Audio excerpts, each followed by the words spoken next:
천천히 쉽게 움직이며 자신의 움직임을 관찰하는 소매틱 움직임은 뇌와 움직임을 연결하게 하고 신경계와 근육의 연결을 재훈련시킵니다.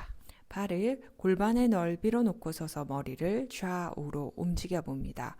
왼쪽 귀가 왼쪽 어깨를 향하고 오른쪽 귀가 오른쪽 어깨를 향하는지, 어느 순간에 머리가 좀 돌게 되는지, 한쪽으로 머리를 놨을 때 더 편한지 더 많이 가게 되는지 관찰해 봅니다. 이번에는 한쪽으로 더 깊게 내려가고 그쪽 팔을 아래로 쭉 늘어뜨려서 무게를 한쪽 발로 놨다가 다시 그 무게를 반대쪽 발로 이동시켜 봤다가 천천히 움직여 봅니다. 다시 중앙으로 돌아와서 반대쪽은 어떠한지, 어느 발에 나의 무게를 싣고 있는 것이 나의 패턴인지, 그 패턴이 아닌 쪽에 무게를 실었을 때는 무엇이 다른가 알아봅니다. 여러 번 반복하면서 양쪽의 차이는 또 어떠한지 알아봅니다. 여러 번 하여서 충분히 알아본 후에 이번에는 아래쪽으로 좀 더 깊이 내려가 시선이 손을 쳐다봅니다. 내 손이 발 주변을 따라 동그랗게 원을 그리듯 좌우로 움직여 봅니다. 일정한 간격으로 발에서 멀어지며 동그랗게 원을 그릴 때 속도도 유지하면서 움직이는데, 이때 골반이 어떻게 회전하고 몸통은 어디까지 회전하게 되는지 몸 부분의 움직임을 천천히 따라가 봅니다. 척추 한마디 한마디 움직임을 따라가면서 어디까지 회전하고 멈추게 되는지, 어디에서 이 움직임을 더 이상 못 가게 막는지도 알아봅니다. 중앙으로 천천히 머리가 맨 나중에 올라간 후에 반대쪽으로도 다시 해보며 차이점을 알아봅니다. 천천히 머리가 굴러 내려가듯이 내려가서 한쪽 팔을 길게 늘어뜨리고 그 발 주변으로 동그랗게 원을 그리듯 시선이 손끝을 따라갑니다. 발에서도 압력의 변화가 순차적으로 일어나게 되면서 무릎, 골반, 늑골, 척추 하나하나 다 움직이는 것을 느낄 수 있습니까? 아니면 어딘가에서 움직임을 막고 더 이상 갈 수가 없습니까? 이렇게 움직임을 만들어내고 하려고 하는 것이 아니라 이 움직임을 통해서 몸의 각 부분들이 각기 움직일 수 있으며 또한 함께 협력하여 움직일 수 있다는 것도 이해하고 감각해 봅니다. 각 부분들의 움직임을 이해하지 못하고 그 움직임을 따라가지 못할 수도 있습니다. 이때 조금 더 주의를 기울이고 더 천천히 조금만 쉽게 움직일 때 조금씩 가능성이 열립니다. 저는 한쪽 갈비뼈는 길고 한쪽 갈비뼈는 조금 짧아서 한쪽으로 움직일 때는 훨씬 더 어색하고 잘 밑으로 많이 내려가지 않는 경향이 있습니다. 골반도 한쪽으로 틀어져 있어서 양쪽에 구르는 골반의 반경이 상당히 다름이 느껴집니다. 자신의 패턴을 조금 더 세밀하게 관찰하고 이해할 수 있다면 거기에서부터 우리는 조금씩 변화할 수 있습니다. 동작을 여러 번 반복해 나갈 때 움직임이 조금씩 더 확장되어집니까? 또한 움직임을 하기가 조금씩 더 쉬워집니까?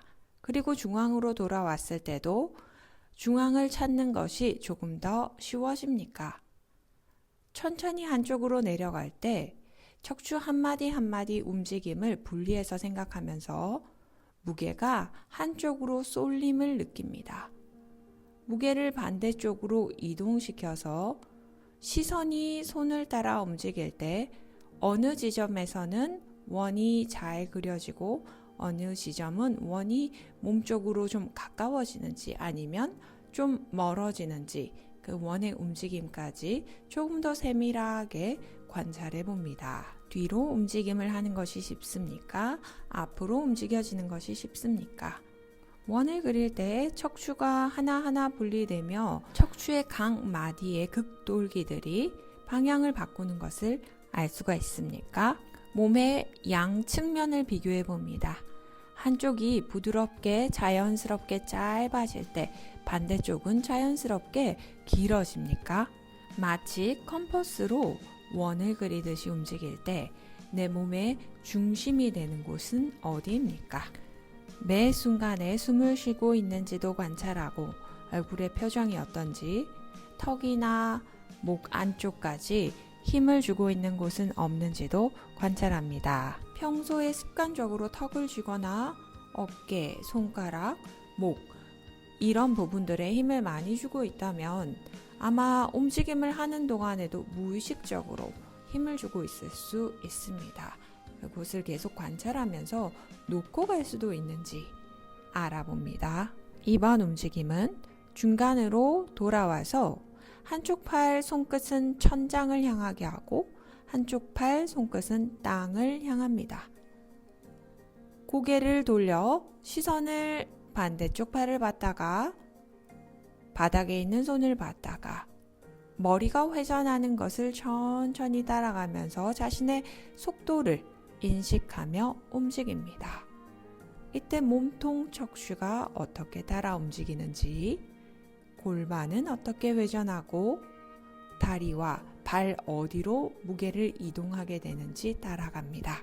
시선이 어디를 향하게 되는가에 따라서 몸 전체가 발까지 재조직되어지는 것을 알아봅니다. 아니면 몸이 움직이는데도 한쪽 발에만 지지하게 되는지 자신의 패턴을 알아봅니다. 팔의 방향을 바꾸어 움직여 봅니다. 시선이 한쪽 손을 봤다가 천천히 시선이 다시 반대쪽을 볼 때 머리 회전이 동일한 시간차로 움직이게 합니다. 양쪽 발이 동등하게 무게를 실었다가 덜었다가 움직이고 있습니까? 저 같은 경우는 양쪽 갈비뼈의 차이 때문에 왼팔을 들고 가는 것이 오른쪽 팔을 들었을 때보다 훨씬 더 많이 가는 것 같고 움직임도 크게 느껴집니다. 우리의 뇌는 차이를 확실하게 관찰할 수 있을 때 변화가 쉬워집니다. 뇌가 인지했던 많은 정보들을 스스로 통합할 수 있도록 누워서 편안하게 쉬어줍니다.